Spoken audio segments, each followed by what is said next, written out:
ഏതുതരം ഇവന്റ്സും ഭംഗിയായി നടത്താൻ ഒരേ ഒരിടം, ക്ലാപ്പ് ഔട്ട് ഇവന്റ്സ്. നൊന്തുപെറ്റ അമ്മയുടെ അടുത്ത് നിന്ന് നിരപരാധികളായിട്ടുള്ള മക്കളെ വലിച്ചിഴച്ചു കൊണ്ടുപോകുന്ന സമയത്ത് പൊട്ടിക്കരഞ്ഞ് കൈകൂപ്പിയിട്ട് നിലവിളിച്ചിട്ട് കൊണ്ടുപോകരുതേ എന്ന് പറയുമ്പോൾ കാർക്കിച്ചു തുപ്പാൻ പറ്റുന്നത് നിങ്ങൾക്ക് മാത്രമാണ്. എന്നും കൂടെയുണ്ടായിരുന്ന ഭാര്യയെ UAPA ചാർത്തിയിട്ട് ജയിലറയിലേക്ക് കൊണ്ടുപോകുന്ന സമയത്ത് അവളെ കൊണ്ടുപോകരുത് എന്ന് പറയുമ്പോൾ അവൾ ഇനി തിരിച്ചു വരില്ല എന്ന് പറയാൻ സാധിക്കുന്നത് നിങ്ങൾക്ക് മാത്രമാണ്. മനുഷ്യനെ ജാതിയുടെ പേരിൽ, മതത്തിന്റെ പേരിൽ, അധികാരത്തിന്റെ പേരിൽ ചൂഷണം ചെയ്ത് ഇല്ലാതാക്കാൻ പറ്റുന്നത് നിങ്ങൾക്ക് മാത്രമാണ്.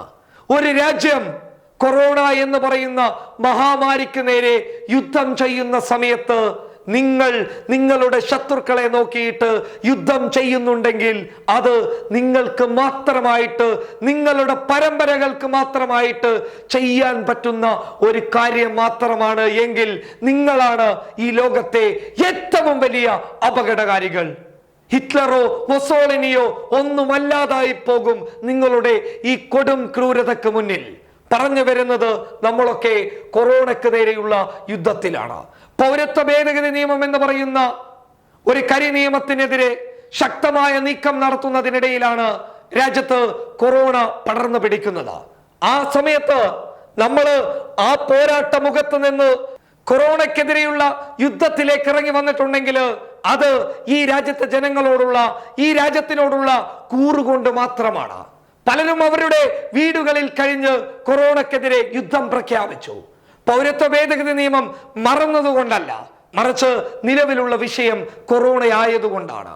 ദിവസവേതനക്ക് ജോലി ചെയ്യുന്ന ആളുകൾ അവരുടെ വീടിനകത്ത് ജോലിയില്ലാതെ കഷ്ടപ്പെട്ട് ആരെങ്കിലും നൽകുന്ന സാധനങ്ങളിൽ എന്തെങ്കിലും ഉണ്ടാക്കിയിട്ട് കേന്ദ്രം പറയുന്നത് അനുസരിച്ച് കഴിഞ്ഞു എന്നുള്ളതാണ് യാഥാർത്ഥ്യം.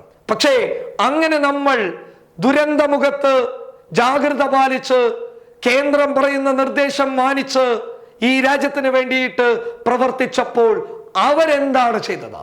അതാണ് നമ്മൾ ചർച്ച ചെയ്യേണ്ടത്. അവരുടെ ശത്രുക്കളെ കണ്ടുപിടിക്കാനുള്ള യുദ്ധത്തിലാണ്. നമ്മള് കൊറോണയ്ക്കെതിരെയുള്ള യുദ്ധത്തിലാണ്. അവര് കൊറോണയ്ക്കെതിരെയുള്ള യുദ്ധത്തിലാണ് എന്ന് തെറ്റിദ്ധരിപ്പിച്ചിട്ട് അവരുടെ ശത്രുക്കളെ കണ്ടുപിടിക്കാനുള്ള യുദ്ധത്തിലായിരുന്നു. അതിന്റെ ഭാഗമായിട്ടാണ് എത്രയോ മാസങ്ങൾക്ക് മുൻപ് നടന്ന സംഭവങ്ങളുടെ പേരിൽ ഇല്ലാത്ത കഥയുണ്ടാക്കി, കെട്ടുകഥകൾ ഉണ്ടാക്കി അറസ്റ്റ് ചെയ്തു കഴിഞ്ഞാൽ ആരും തെരുവിലിറങ്ങില്ല, ആരും ഉമ്മമാരുടെ കണ്ണീര് കാണാൻ മുന്നോട്ട് വരില്ല.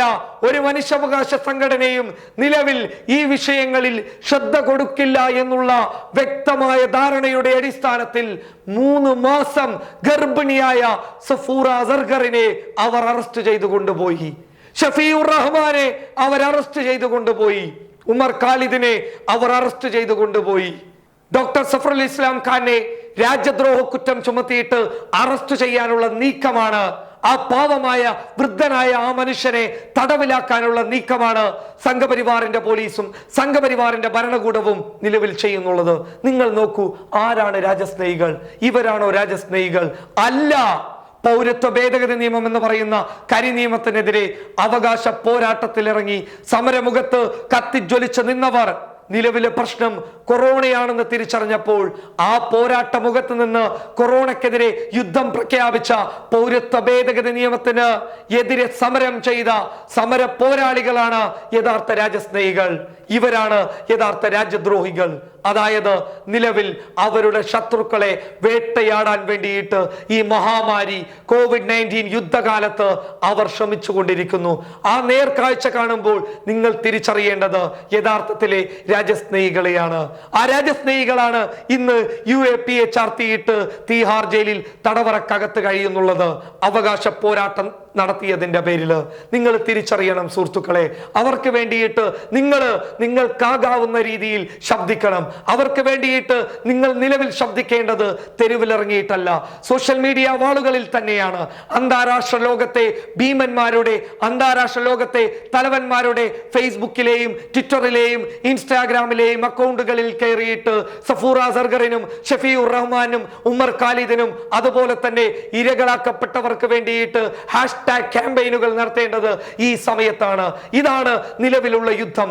അതെ, ഈ യുദ്ധമാണ് നിലവിൽ നമ്മൾ സംഘപരിവാറിന്റെ ഭീകരന്മാർക്കെതിരെ ചെയ്യേണ്ടത്. അവർ നമ്മളെ വേട്ടയാടുകയാണ്. ഈ മഹാമാരി സമയത്ത് നമ്മളെ തേടി പിടിക്കാൻ വേണ്ടിയിട്ട് നമ്മുടെ വീടിന് പുറത്ത് വന്ന് അവർ നിൽക്കുകയാണ്. ഈ സമയത്ത് നമ്മൾ യുദ്ധം ചെയ്യേണ്ടത് വീടിന്റെ വാതിലടച്ചു നിന്ന് അകത്ത് നിന്ന് എന്തൊക്കെ ചെയ്യാൻ പറ്റുമോ അതൊക്കെയാണ് നിലവിൽ ചെയ്യേണ്ടത്. ആ യുദ്ധത്തിലേക്കാണ് നിങ്ങൾ കടന്നു വരേണ്ടത്.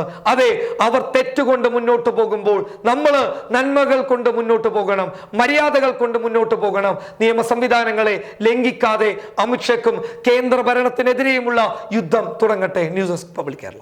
അവര് ചെയ്യുന്നുണ്ട് എല്ലാ കാര്യവും. നമ്മളെ ബുദ്ധിമുട്ടിക്കാതെ അവര് നോക്കിക്കോളും. ടെൻഷൻ ഫ്രീ കല്യാണത്തിന് ക്ലാപ്പ് ഔട്ട് ഇവന്റ്സ്. വിവാഹം, product launch, birthday party, college events തുടങ്ങി ഏതുതരം ഇവന്റ്സും ഭംഗിയായി നടത്താൻ ഒരേ ഒരിടം, ക്ലാപ്പ് ഔട്ട് ഇവന്റ്സ്.